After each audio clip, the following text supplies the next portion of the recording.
All right, you guys, we're braving the cold for this round results video. Plenty happening in this one. We're going to jump through and speak a little bit about our NRL Fantasy Analysis Community there and where we're ranked. This is the people squad that I've got up. I was currently third overall for the Cowboys fans there, which is cool. And I'm claiming that the people squad is a Cowboys fan. Anyone other than Penrith and also the Storm fans can't talk, all right? Because Cowboys are the best. And surprisingly, Broncos in the top 4. So well done to those two teams. But anyway, we're in here. Just want a big shout out to everyone in the Fantasy Analysis Community. We're 95th overall and 42nd in the NRL Fantasy Analysis Community. So well done to the guys on top. Obviously, these guys are all pretty well in the top, sort of top 10 especially. Will is currently winning that one and winning the whole comp. We got Dent, who's been featured a fair bit in our videos, but also in the Discord group. So good stuff, Dent. And then Freddie, so rounds out the top 3. You're all in line for the prizes at the end of the year. If you're not sure, we got a couple of cash prizes for the top 2, and then also a meetup for the top 3 guys with myself. And that'll be really cool to cap off the end of the year. But we'll get through that very, very shortly. But anyway, in terms of our squad here, the head-to-head team is 9th, which is cool, so I don't have to give myself money at this stage, but 10,852. So we're 151 points behind the leader of the whole comp, and also obviously the leader in this comp here as well. So I got a bit of a lead ahead of Dent, who's 5th overall, I believe, and Freddie as well. So yeah, the top, I think 5 are really clear in front, and then from about 6 downwards, there's a bit of you can definitely catch them up in round 13 and beyond. So that's where we're at here in that one. And then our people squad is a little bit lower, obviously at 42. So well done to everyone here who's absolutely dominating. But let's jump into that team now and show you how we went. So we obviously gained a fair few ranks and picked up a 929, I believe, which is really, really cool. 929 and the overall rank of 95. A 1757 was the round 12 rank. So in terms of scoring, we decided we ended up looping Gola there. So he played in that first game. I was probably going to loop one of the other guys, but I just popped Talatau in there, and then had a bunch of guys out anyway with Moale and people, so I could pop them in 4 and 5 and kind of play it as is there. So that was the play there. We got the 35 from him, which worked out the best. We did have 3 really bad scores, to be fair, or 0, so 2 zeros and a 5 there. And overall here, a pretty solid week. Obviously, Josh Jackson was the killer, along with Starling and Karaz. So the majority of people were playing Starling, and then whoever picked up Karaz, which would have been the majority of players, ended up playing him as well. So really, it wasn't a terrible week at all. We had good scores out of Papa. We had Haas. We had our King, our vice captain, out there dominating. Trade-ins of Harris, Butcher did really, really well. The 40 from Elliott was solid. Tedesco was the big one, and Brown, the 281s there, was a big win. And Aikens 54, who's not owned by a high percentage of players, but definitely a lot in the top 5,000. So yeah, very much a great week. Again, anything over 900 this week, was making most people ranks, especially in the top, sort of 5 to 10,000 there. And heading into next week, we actually have 406k remaining and 17 trades. So in this video, I won't talk too deeply around potential pickups and stuff, because we do know who is available. It's just going to be around how many trades we're going to be using heading into round 13, and what we want to, we'll make a bit of a spreadsheet and go through that as to how we want to play this and how many trades we want to use over the next 5 to 6 weeks, and then we get the obviously extra 4 coming into round 20. So with 406k remaining this week, we're definitely going to use that up, and I would suggest trading out a Taff, for example. We got Ilias as a potential out as well.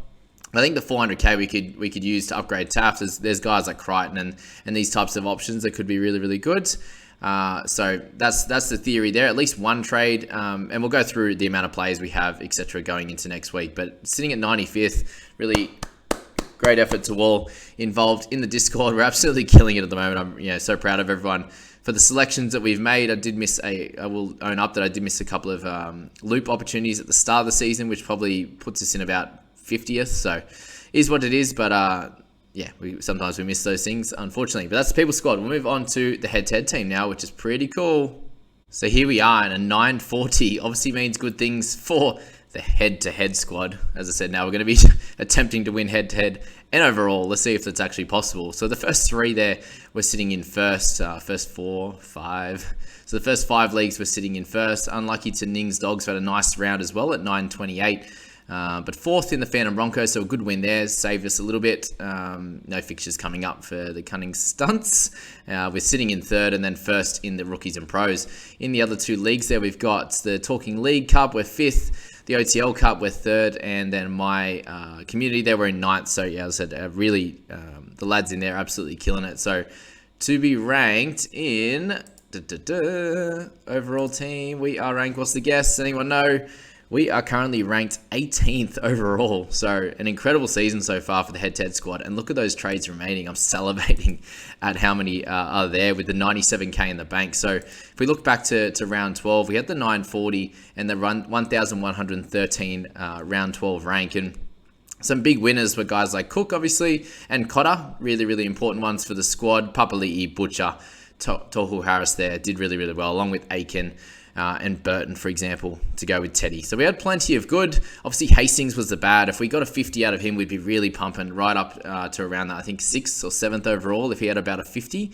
You know, if I was hoping for Hastings and Hunt to get 50 each, and we would be, you know, really killing it. But it is what it is. We had Karaz there with 18. I went to Luke Walters. He only got 25. So decided to go against that one and just play Karaz, which was completely fair.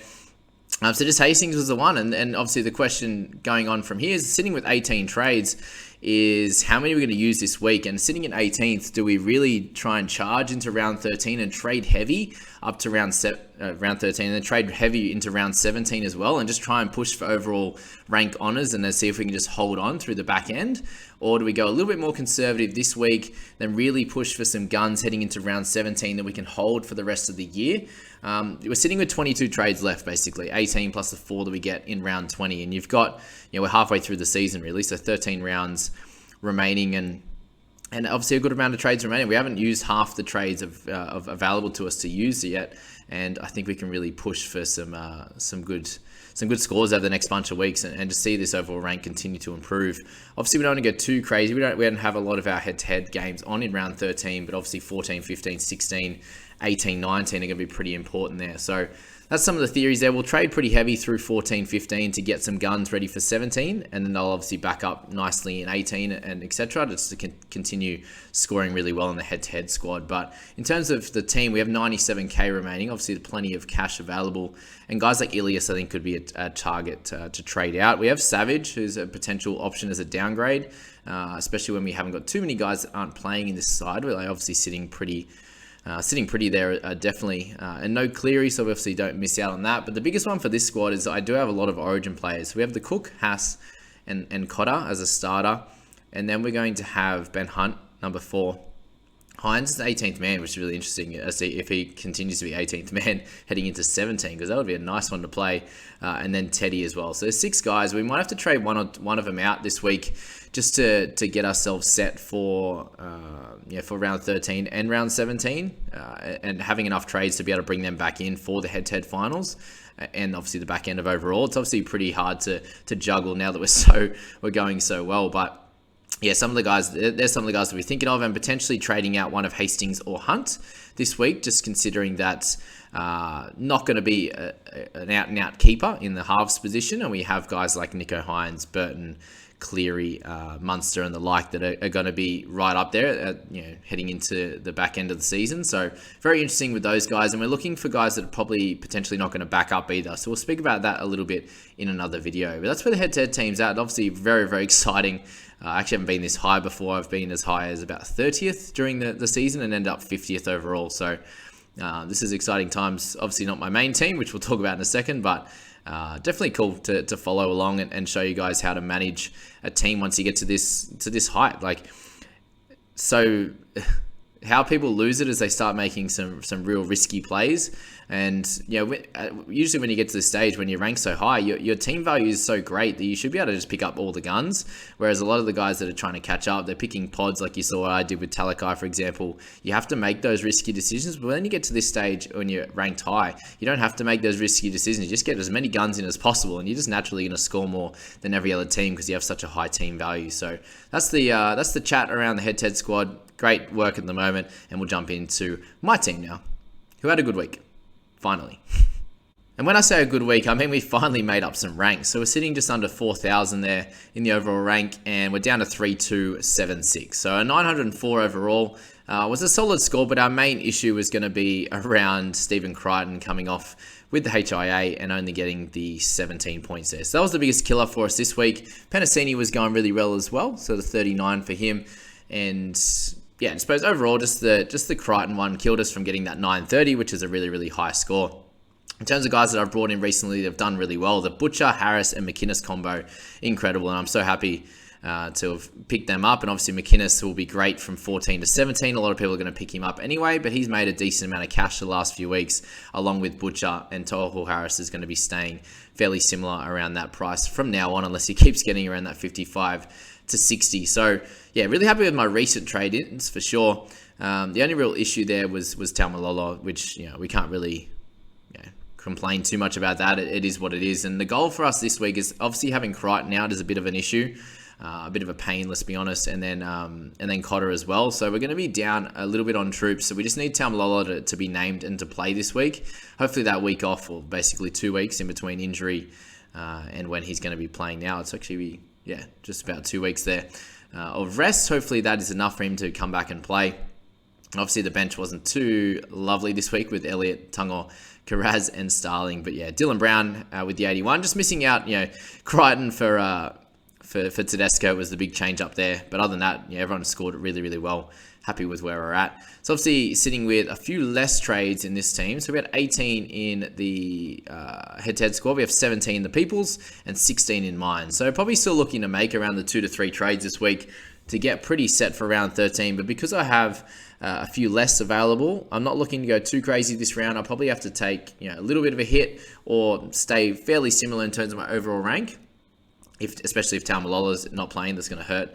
But then from there, we'll have enough trades to be able to push towards a great round 17. And then because, as I said, we haven't gone as well, we need to make really strategic trades and can't really trade too many guns out, for example, in round 13 to then try and bring them back. Just because we have that extra, less 1 or 2 trades, unfortunately. So that's the theory with my squad at the moment as to how I'll be moving forward, is to be a little bit more conservative in round 13 and then build up towards round 17 and getting those guns in the squad, not trading out as many Origin guys, which, if you have a bunch more trades or if you're having a really, really good season and really want to push for top honors, then I would suggest potentially trading out an Origin player or 2, just if you think that they're going to be missing out on backing up as well. And obviously we don't know what's going to happen with injuries and stuff, so there's all that to think about as well. But overall, team on the improve, thankfully. I think we can continue to improve over the Origin period. I usually am a player that makes ranks through this time because there's a lot of people that go, oh, yep, I'm just going to trade and get really good scores, and then go, oh, crap, we get to round 11 or 12 and say, we haven't looked to round 13, or you've ran out of, you've used a bunch of the trades. So round 13 is going to be cool. Round 17 and 18, 19. We'll see if a lot of the injuries and suspensions come, because they haven't really happened this year as much, especially to the relevant players. So obviously Taumalolo just had one, but overall, that's what I'm thinking about at the moment, guys. If you are enjoying these, getting a lot of nice insights, I appreciate that. Thank you for being here. But jump in and hit that like button and subscribe. I'd really appreciate all that. We will catch you in the next few videos. We've got the team list to analyze. We've also got analyzing your team. So if you haven't sent in one of your teams before, get the desktop screenshot, get your notes in there, and send that in the Discord group, and we'll have a great time analyzing them and heading into round 13. It's a fun time of the year, guys. I hope you are excited for it. If you're a head-to-head player, just relax a little bit. You're going to have a great few weeks as well, enjoying the Origin, which is going to be next week. I can't wait. We'll catch you in the next one, guys. See you later.